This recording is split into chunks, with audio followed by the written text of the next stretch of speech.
Friends, big boss season 9లో మనకి weekend promo అయితే వచ్చేసింది. కానీ వీకెండ్ ప్రోమోలో చాలా విషయాలున్నాయి. జస్ట్ అది ప్రోమో మాత్రమే. జరిగిందేంటి? అసలు ఏం జరుగుతుందని మాధురి ఎక్స్‌పెక్ట్ చేసి తనూజ విషయంలో ఆ నిర్ణయం తీసుకుంది. అసలు తనూజ ఎవరికి ఇవ్వబోతోంది? ఇలాంటి చాలా విషయాలైతే ఉన్నాయి. ఫస్ట్ ఇక్కడ మీరు చూపించినట్టుగా వజ్రాయుధం. ఓకే. వజ్రాయుధాన్ని మనం అక్కడ నిన్నే చెప్తారు కదా నాగ్ సార్. ఏమనంటే ఈ నలుగురిలో అంటే ఇమాన్యుయల్ సెలెక్ట్ చేసిన నలుగురు సుమన్, తనుజ, అలాగే రితు, పవన్, ఈ నలుగురిలో ఎవరికి వజ్రాయుధం వస్తుంది అంటే వాళ్ళకి ఒక టాస్క్ పెడతారు. ఏం లేదు, ఫస్ట్ వాళ్ళకి ఒక ట్యూబ్ ఇస్తారు. ఆ ట్యూబ్ లో ఒక బాల్ ఉంటుంది. ఆ బాల్ ని వాటర్ తో నింపి పైకి పడేలాగా చేసి మళ్ళీ ఆ బాల్ ని తీసుకుని అక్కడ ఒక టేబుల్ మీద విసరాలి. అయితే ఈ నలుగురిలో ఫ్రాంక్లీ చెప్పాలంటే రితు చాలా బాగా ఆడింది. యాక్చువల్లీ థర్డ్ స్టెప్ వరకు కూడా తనే ఫస్ట్లో నించుంది అనమాట. అంటే తన ఆడడం కానీ స్పీడ్ కానీ అంతా బాగుంది. కానీ మ్యాటర్ ఏమైందంటే ఆఖరిలో ఒక టాస్క్ ఉంటుంది. అంటే ఆఖరిలో అంటే లాస్ట్ బట్ వన్ స్టెప్ అనమాట. దానిలో ఏంటంటే ఒక ఇప్పుడు మీరు చూడండి, ఇదంతా కూడా ఫస్ట్ రితు వచ్చేస్తుంది ప్రతి టాస్క్లో కూడా, ప్రతి ఫేజ్లో కూడా. కానీ థర్డ్ ఫేజ్ నుంచి తనుజకి లీడర్షిప్ వచ్చేస్తుంది అనమాట. అయితే ఇక్కడ మ్యాటర్ ఏమైందంటే దీనికి సంచాలకుగా ఉన్నది ఎవరు? ఈవిడ మాధురి గారు. ఆవిడైతే ఏం తప్పు చేయలే. ఆవిడకి జెన్యున్ గానే ఉంది. ఎందుకనంటే నాకు సార్ చూస్తున్నారు కాబట్టి. ఇక్కడ బిగ్ బాస్ అనే ఇక్కడ కార్డ్స్ ఉంటాయి కదా, ఆ స్క్రాంబుల్డ్ కార్డ్స్ ని కరెక్ట్ గా పెట్టింది మాత్రం తనుజ. ఇక్కడే గేమ్ చేంజింగ్ అని చెప్పాలి. అక్కడ వాటర్ నింపటం, వెల్క్రో, తర్వాత అక్కడ ఉన్న బాక్స్, ఇక్కడ చూడండి 4 స్టేజెస్ ఉంటాయి. 1 2 3 4 స్టేజెస్ ఉంటాయి అనమాట.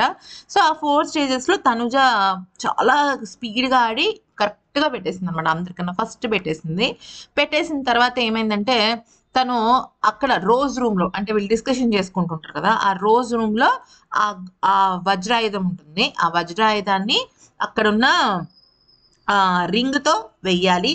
వేసి తనే గెలుచుకుంటుందన్నమాట. సో తను గెలుచుకుంది కదా, ఇది ఏం ఉపయోగపడుతుంది అంటే చాలా ఉపయోగాలు ఉంటాయి. ఇది ఒక ఇమ్యూన్ పవర్ తో సంబంధం, ఒక నామినేషన్ తో సంబంధం, ఒక పనిష్మెంట్ తో సంబంధం, ఇలా రకరకాలుగా ఉంది. కానీ మ్యాటర్ ఏమైందంటే అది తనుజాకి రావడంతో గేమ్ మార్చేశాడు అనమాట బిగ్ బాస్. యాక్చువల్లీ ఏ రితుకో పవన్ కో వచ్చుండుంటే మేబీ సేవింగ్ ఆప్షన్ పెట్టుండేవాడేమో. కానీ మ్యాటర్ ఏమైందంటే తనుజాకి ఇప్పుడు ఒక ఆఫర్ ఇచ్చారు. అదేంటి అంటే ఆ పవర్ ని యూజ్ చేసి ఎవరికైనా ఒకరికి పనిష్మెంట్ ఇవ్వాలి, లేదంటే అంటే వీక్ అంతా పనిష్మెంట్ ఇవ్వాలి, ఒక బిగ్ బాంబ్ లాగా చేయాలి అన్నట్టుగా పెట్టారనమాట. అయితే అప్పుడు తనుజ ఏంటంటే మాధురి గారికి ఇస్తుంది. ఏంటంటే బయట గార్డెన్ ఏరియాలో పనిచేయటం కానీ, లేదంటే బాత్రూమ్ కడగడం కానీ 1 వీక్ అంతా. అయితే ఆ 2 నాకు వద్దు, నన్ను నామినేట్ చేసేసేయి నీకున్న పవర్తో అని చెప్తుంది. అని నామినేట్ చేసేస్తుంది. దీని వెనకాల చాలా పెద్ద రీజన్ ఉంది. ఎందుకో చెప్తా వినండి. ఆమె గనక 1 వీక్ అంతా కూడా పని తీసుకుంది అనుకోండి, ఆమె మాట్లాడిన మాటలకి రితు విషయంలో కానీ, వేరే వాళ్ళ విషయంలో కానీ డైరెక్ట్ నామినేషన్స్ లో ఆవిడ వెళ్ళిపోద్ది. అందుకని వాళ్ళందరూ నామినేషన్స్ నుంచి సేవ్ అవ్వడం కోసం నన్ను డైరెక్ట్ గా వేసేయండి నామినేషన్స్ లో అంది. అంటే మీకు అర్థమైందా? ఆవిడ నెక్స్ట్ వీక్ నామినేషన్స్ లో ఉంటుందని ఆవిడకి తెలుసు. దాంతో పాటు పని కూడా ఎందుకు చేయాలి అని చెప్పేసి నామినేషన్స్ ని యాక్సెప్ట్ చేసేసి తనుజ దగ్గర నుంచి ఇక తన పనిష్మెంట్ ని అలా పూర్తి చేసుకుంటుంది అనమాట. అంత తెలివైందో చూడండి మాధురి. యాక్చువల్లీ ఇక్కడ తనుజ కూడా తను ఏం చెప్తే తనకు ఆప్షన్స్ ఇస్తుంది, తను చేసేసుకుంటుంది అనమాట. సో నెక్స్ట్ వచ్చేసరికి ఇమాన్యుయల్ కేమో ఒక పవర్ ఇస్తారు. వీక్ అంతా కూడా మౌత్ జిప్ ఏంటి అంటే అది సంజన గారికి పడింది. సంజన గారు 1 వీక్ వరకు ఏం మాట్లాడాల్సిన అవసరం లేదు. నాకు తెలిసి ఇంతకన్నా పెద్ద పనిష్మెంట్ అయితే సంజన గారికి ఉంటుంది. ఎందుకంటే ఆవిడ చాలా అంటే చాలా వాగ్బోత్ అంటారు కదా, ఎక్కువ మాట్లాడతారు ఆవిడ.